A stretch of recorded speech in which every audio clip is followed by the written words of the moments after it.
Welcome back everyone. In this video, we will discuss about energy storage route of sustainable energy process module 6. So, we all know that we are having different types of energy. So, we will see how to store all these energies. So, coming to the first one, that is electrical energy. So, it can be stored using supercapacitors and superconductive magnetic coil. Coming to the second category, mechanical energy. So it can be stored by pumped hydropower, compressed air energy storage system and flywheel energy storage system. Coming to the third category, thermal energy. So it can be stored by latent heat energy system, sensible heat energy system and also solar energy also can be stored. Coming to the fourth one, chemical energy. It can be stored in various batteries like lithium-ion batteries, lead-acid batteries, high-temperature batteries, flow batteries, hydrogen storage, etc. etc. So we'll discuss all the main types of energy storage system. Coming to the first one, that is mechanical energy storage. So as we said, we are having three types of storage. First one is pumped hydroelectric storage, compressed air storage and third one is flywheel. And first we will discuss pumped hydroelectric storage system. So you can see in this figure what we are actually doing here is that excess of water is pumped to a higher elevation during the times of low demand of electrical demand. And when the demand grows, water is released back to the lower reservoir through a turbine generating electricity. Okay, so this is actually a load balancing method. അതായത് electricity നമുക്ക് എപ്പോഴാണോ demand കുറവുള്ളത് ആ സമയത്ത് നമ്മൾ വെള്ളം pump ചെയ്ത് store ചെയ്ത് വെക്കും. And whenever there is a high demand of electricity, we can take back that water. Okay, through a turbine which actually generates electricity. And then the first category, that is pumped hydroelectric storage. So this pumped hydro storage method is very widely used in the world. The United States has 19.5 gigawatts of capacity with 2.5% of base load. Okay, so hundreds of plants are there around the world. They are having both man-made as well as natural reservoirs. Now coming to the future of PHS. So in the future we are using renewable energy technologies like wind power and solar power. But wind power and solar power would complete depend because they are having a lot of limitations. So there is constant power item use okay. But if you are combining this pumped hydro storage method with these renewable technologies like wind power and solar power, constant power maintain okay. So in the future we are expecting that this wind power and solar power combined with this PHS so that we are getting a constant flow of electricity. And also we can also use salt mines to increase the energy density. Second one, compressed air storage system. Okay, so we'll see what it is. So in the system, the surplus energy is used to compress air for the continuous electricity generation. Okay, and the compressed air is stored in the underground reservoir. If we surplus extra surplus energy energy usage air compress. Okay, and this compressed air is used for the electricity generation. Okay, this compressed air store in the underground reservoirs. Okay, peak demands of electricity store compressed air heat and thereby energy will be released and electricity can be produced. That is compressed air energy storage system. Use cars. Okay, compressed air is used in the cars. So the advantage is that we are having zero pollution. Okay, if you are using compressed air in the gas, we will be having zero pollution.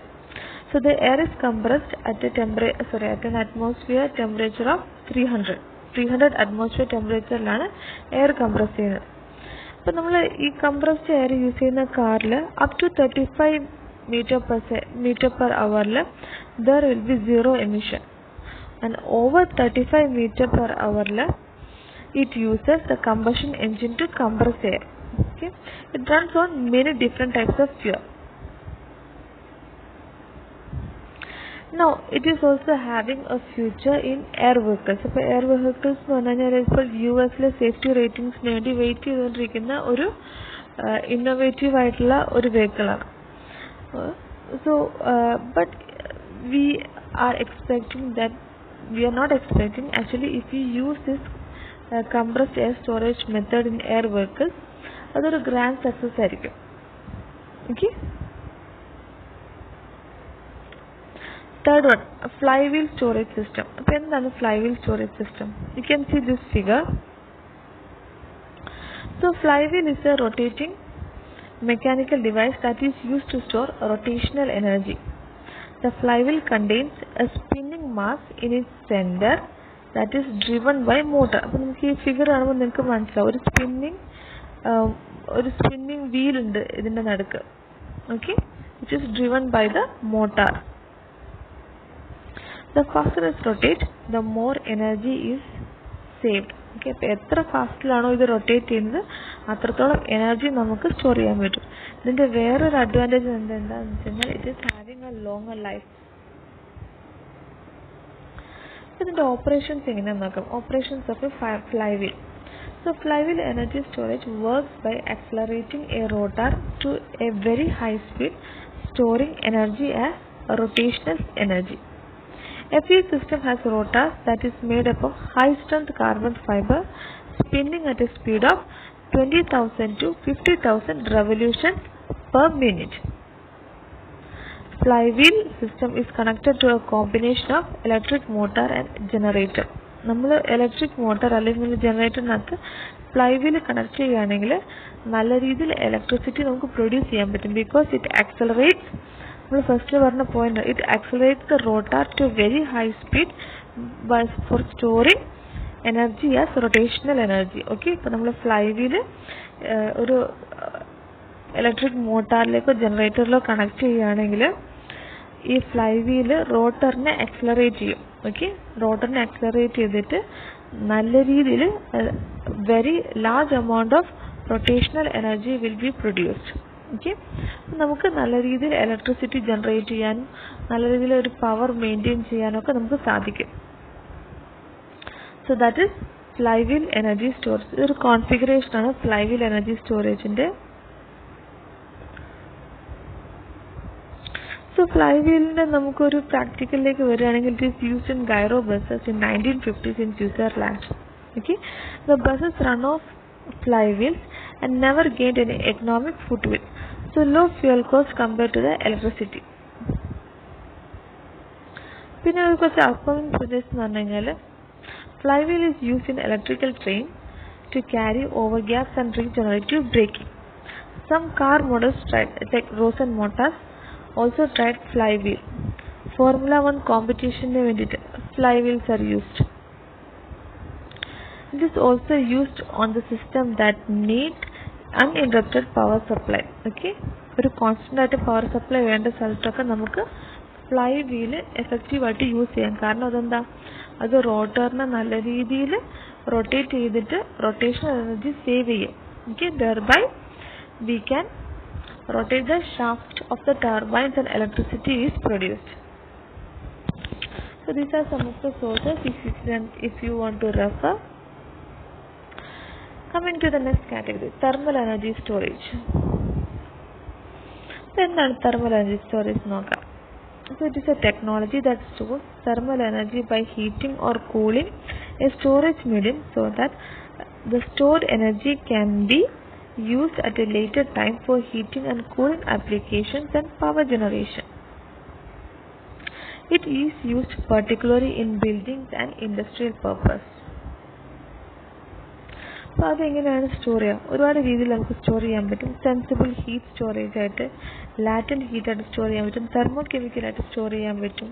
അങ്ങനെ different methods നമുക്ക് thermal energy store ചെയ്യാൻ പറ്റും. Coming to the first one, sensible heat method അല്ലെങ്കിൽ sensible heat storage method. ഇത് വളരെ simple ആയിട്ടുള്ളൊരു മെത്തേഡാണ്. ഇതൊരു simplest method based on the storing thermal energy by heating or cooling a liquid or a solid storage medium. ഇവിടെ നമ്മൾ എന്താ സംഭവിക്കുന്നതെന്ന് വെച്ചാൽ, നമ്മൾ ഏതെങ്കിലും ഒരു മീഡിയത്തിന് നമ്മൾ ഹീറ്റ് ചെയ്യുകയോ കൂൾ ചെയ്യുകയോ ചെയ്യുകയാണെങ്കിൽ അതിന് certain amount of heat release ചെയ്യും. ഈ ഹീറ്റ് നമ്മൾ സ്റ്റോർ ചെയ്യും. ഈ ഹീറ്റ് നമ്മൾ സ്റ്റോർ ചെയ്ത് വെക്കും. And in times of need, എപ്പോഴാണ് നമുക്ക് ആവശ്യം വരുന്നത്, ഈ ഹീറ്റ് വെച്ച് നമുക്ക് എനർജി പ്രൊഡ്യൂസ് ചെയ്യും. അതാണ് ഇവിടെ യൂസ് ചെയ്യുന്ന sensible heat storage. Okay, very simple. So thermal energy is stored by raising the temperature of a solid or liquid. So amount of heat stored depends upon specific heat of the medium, temperature change and amount of storage material. Okay, so amount of heat depend on the specific heat in a temperature change in and amount of storage material. അപ്പോൾ മാറിപ്പോകരുത്. if any material which is heated or cooled releases certain amount of heat, ആ ഹീറ്റാണ് നമ്മൾ store ചെയ്യുന്നത് as thermal energy which can be used later effectively. Second category, latent heat energy storage. എന്താണ് latent heat നോക്കാം.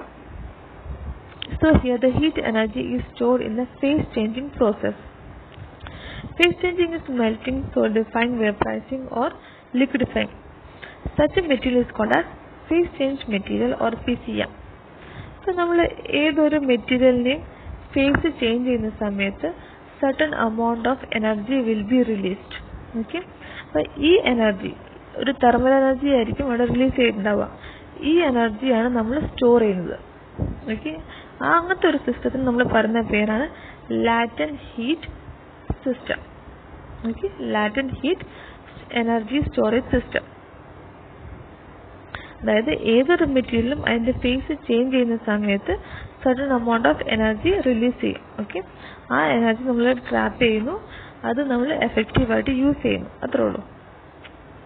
So LHS materials are also known as phase change materials due to their property of releasing or absorbing energy with a change in the physical state. Materials used in LHTES often have high latent heat so that their specific temperature phase change absorb a large amount of energy and much more sensible heat. These are some of the phase changing materials. Paraffin compounds, non-paraffin compounds, salt hydrates, etc. You can see.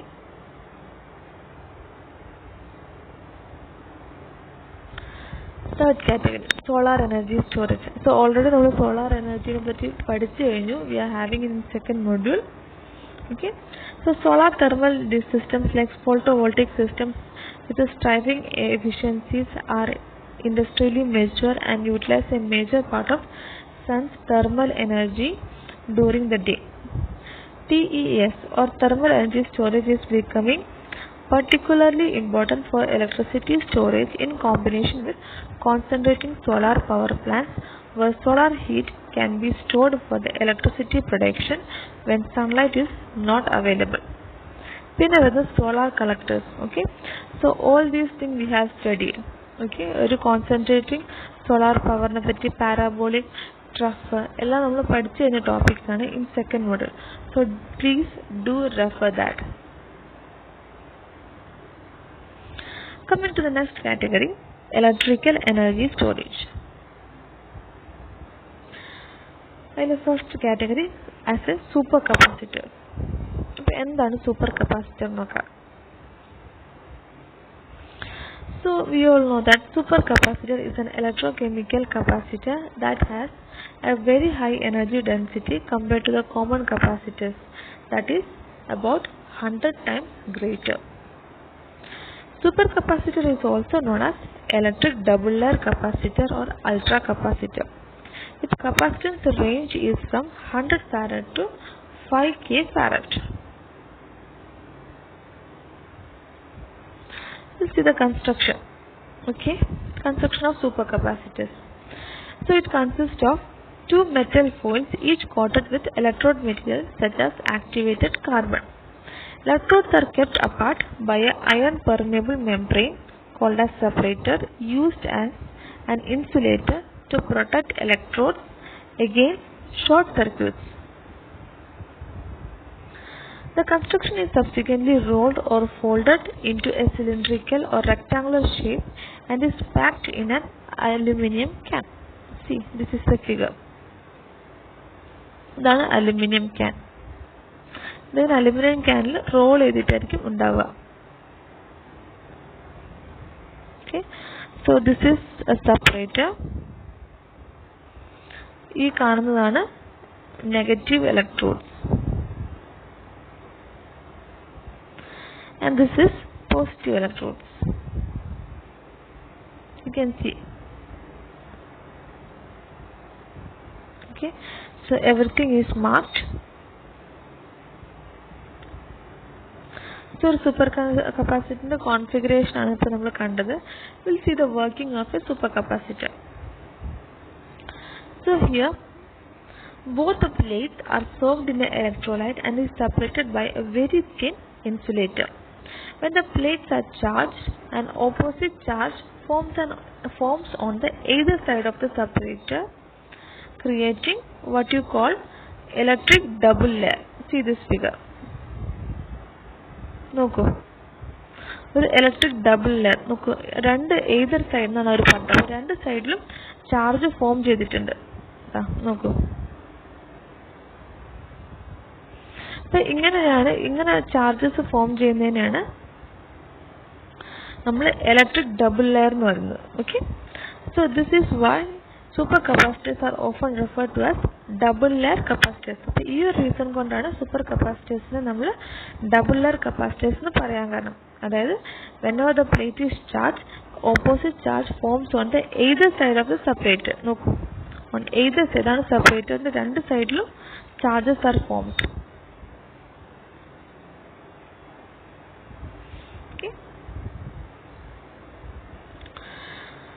And thereby electricity will be produced. നമുക്കറിയാം, already നമ്മൾ discuss ചെയ്താണ് ബാറ്ററീസിന്റെ കാര്യം, flow of electrons എല്ലാം.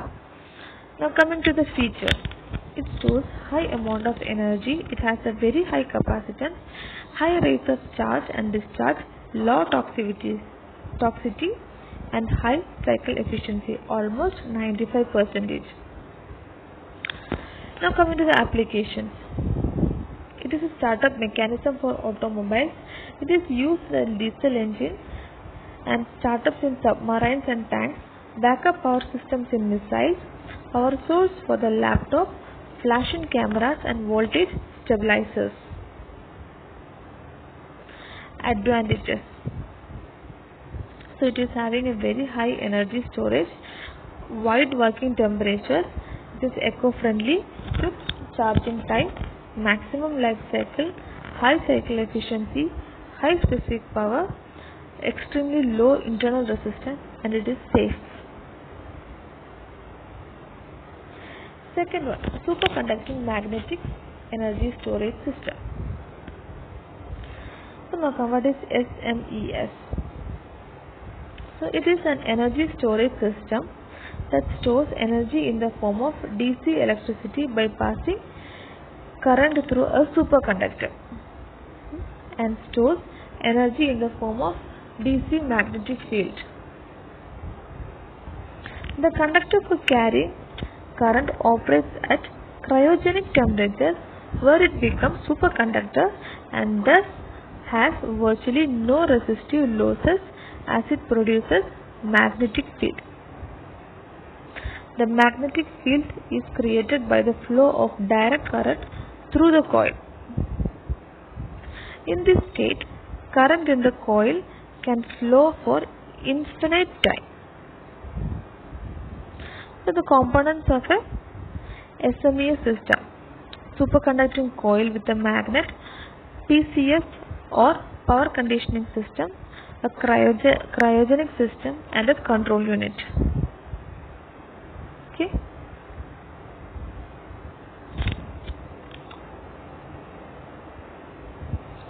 Now, operating principle.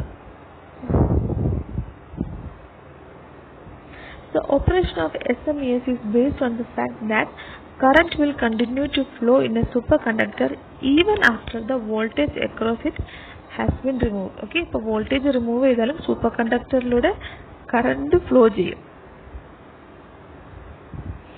A superconducting coil that is cooled below its critical superconducting temperature has negligible resistance. Thus, the current will continue to flow in it. The stored energy is inductive.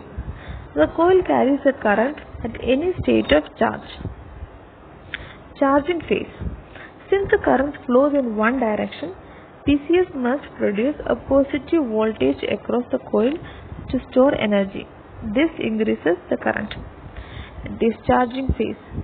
The PCS are adjusted to make the system look like a load across the coil by producing a negative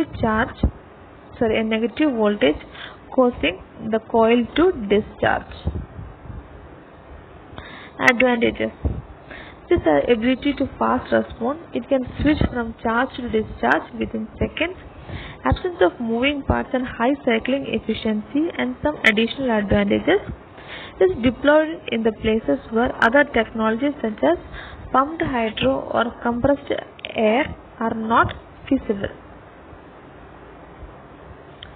Next category, chemical energy storage. നമ്മൾ already discuss ചെയ്താണ് chemical energy storage. Previous ആയിട്ട് നമ്മൾ video upload ചെയ്തിട്ടുണ്ട് on batteries in detail. Okay, so battery എന്താണ്? We already discuss it. Battery is a device which converts chemical energy into electrical energy. It's a combination of individual cell. So cell is a chemical combination of material electrolyte constituting the basis electrochemical energy storer. Okay, so mainly two classifications are known: primary cells and secondary cells. Already we know primary cell nacha use and throw ana, only one time we can use it. Primary batteries are non-rechargeable. Example, dry cell. Chemical reactions are non-reversible. It can produce current immediately. These are most common used in the portable devices that have low current drain, such as alarms and communication circuits. Chemical reactions are not easily reversible, and active materials may not return to its original forms.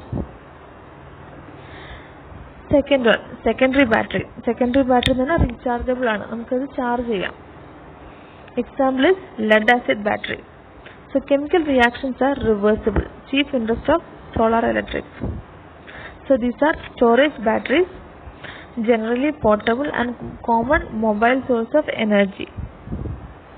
Examples are starting, lighting, ignitions of automobiles and other applications in mines, locomotives, forklifts, trucks, golf carts, etc.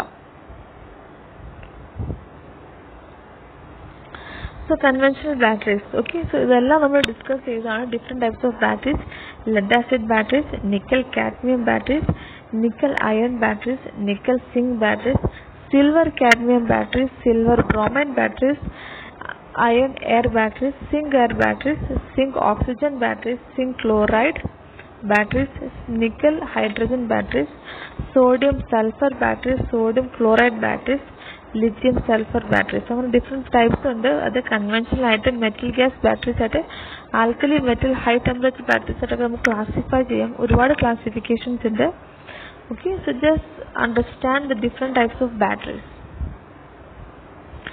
So will see already നമ്മൾ ആ ഒരു portions എല്ലാം നമ്മൾ cover ചെയ്ത് കഴിഞ്ഞാണ്. Will see what is the general use of batteries. So it is used in the alarm systems, radios, clock, cameras, digital devices, hearing aids, toys, flashlight, calculators and medical devices, car, trucks, computers, laptops, motorcycles, cordless phone, drills, drill packs, electric wheelchair, iPods, mobile sound system, etc. Advantages: migration of oil shortage and import problem. Lower cost of electrical energy, lower capital cost, no environmental pollution, saving power transmission, shorter time for construction, and reliability in power emergency and regulation. Disadvantages: batteries can be used only a limited time. Even the rechargeable batteries can be recharged a certain number of times. Some equipment becomes heavier, okay, when using batteries. അത് നമ്മളിപ്പോൾ വെഹിക്കിളിലേക്കൊക്കെ use ചെയ്യാൻ നമ്മൾ already discuss ചെയ്തതാണ്. വെഹിക്കിളിലേക്കൊക്കെ നമ്മൾ use ചെയ്യുമ്പോൾ heavy batteries ആണ്, okay. Heavy batteries with more than 50-60 pounds ഒക്കെയാണ് നമ്മൾ യൂസ് ചെയ്യുന്നത്. Some batteries are dangerous and can lead to fire, explosion, and chemical pollution. Some types of batteries need to be maintained and checked periodically. Fuel cells. This is discussed the factor. Already videos are uploaded on that. So fuel cell uses chemical reactions rather than combustion to produce electricity in a process that is a reverse of electrolysis. In electrolysis, electric current applied to the water produces hydrogen and oxygen, and by reversing this process, hydrogen and oxygen are combined in the fuel cell to produce electricity and water. So we have different types of fuel cell: alkaline fuel cells, polymer electrolyte membrane cells, phosphoric acid fuel cells, molten carbon fuel cells, solid oxide fuel cells, and regenerative fuel cells. Thank you.